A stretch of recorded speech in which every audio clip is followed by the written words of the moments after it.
नमस्कार दोस्तों, साहित्य ज्ञान क्लासेस में हार्दिक स्वागत है आपका। आज के सत्र में हम अध्ययन कर रहे हैं हिंदी साहित्य का इतिहास, भक्तिकाल। भक्तिकाल के अंतर्गत सूफी परंपरा के प्रमुख कवि हैं मलिक मोहम्मद जायसी।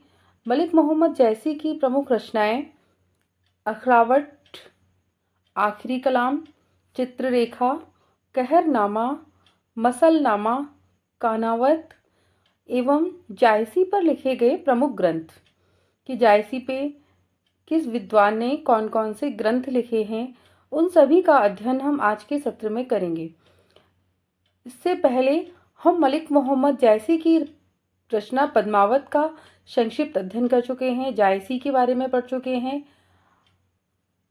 जो मलिक मोहम्मद जायसी के ये ग्रंथ हैं, ये बहुत छोटे छोटे से ग्रंथ हैं, इनके बारे में हम अध्ययन करेंगे आज के सत्र में। सबसे पहले है अखरावट। मैंने इन सभी ग्रंथों का समय ढूंढने की कोशिश की पर मुझे नहीं मिले हैं।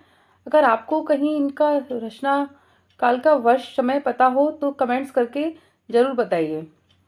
अखरावट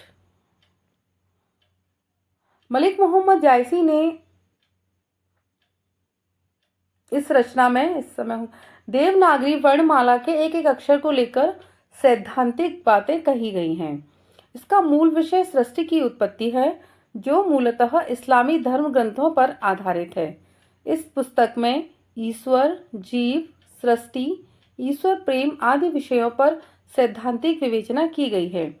तो प्रश्न आता है कि मलिक मोहम्मद जायसी का जो ग्रंथ है अखरावट, उसमें क्या वर्णन किया गया है। तो प्रमुख है वर्णमाला के एक एक अक्षर को लेकर सैद्धांतिक बातें कही हैं। जो वर्णमाला है, हिंदी वर्णमाला, उसके अक्षर को लेकर सैद्धांतिक बातें जायसी जी ने अपने अखरावट ग्रंथ में कही हैं।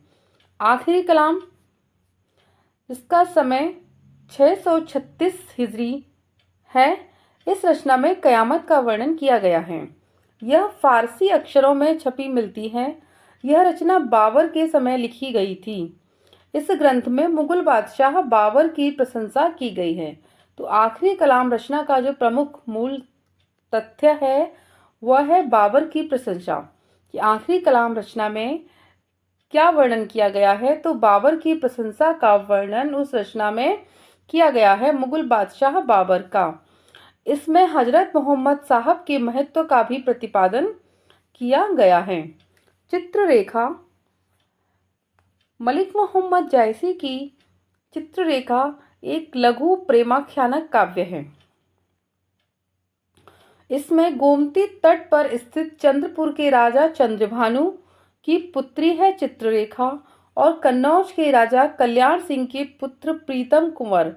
चित्ररेखा और प्रीतम कुंवर की प्रणय गाथा का वर्णन इसमें किया गया है। उनके प्रेम प्रसंगों का वर्णन इस रचना में किया गया है। तो किसका वर्णन किया गया है?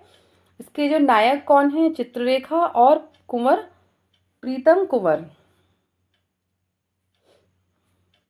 कहरनामा कहरनामा मलिक मोहम्मद जायसी की ही रचना है।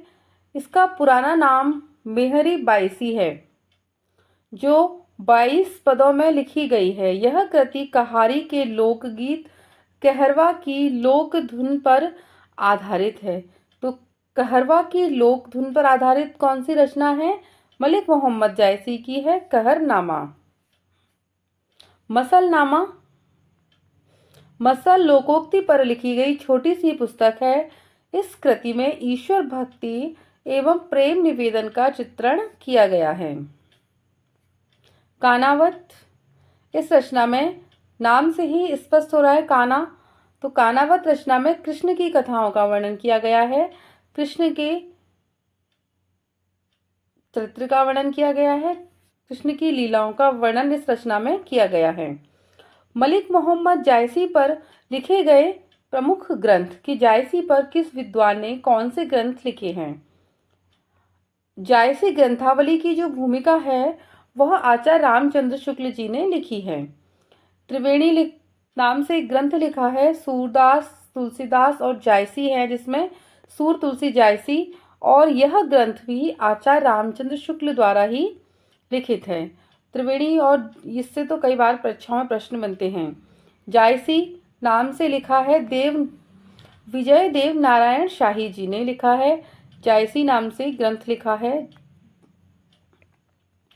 पद्मावत की संजीवनी जो व्याख्या की है वो वासुदेव शरण अग्रवाल ने की है। पद्मावत की संजीवनी व्याख्या, प्रश्न ये कई बार परीक्षाओं में आया भी है कि पद्मावत की संजीवनी व्याख्या किसने की है, तो वो वासुदेव शरण अग्रवाल हैं जिन्होंने पद्मावत की संजीवनी व्याख्या की है। 1956 ईस्वी में इस रचना को साहित्य अकादमी पुरस्कार से पुरस्कृत किया गया था। पद्मावती की संजीवनी व्याख्या को जो वासुदेव शरण अग्रवाल की है उसको साहित्य अकादमी पुरस्कार भी प्राप्त हो चुका है।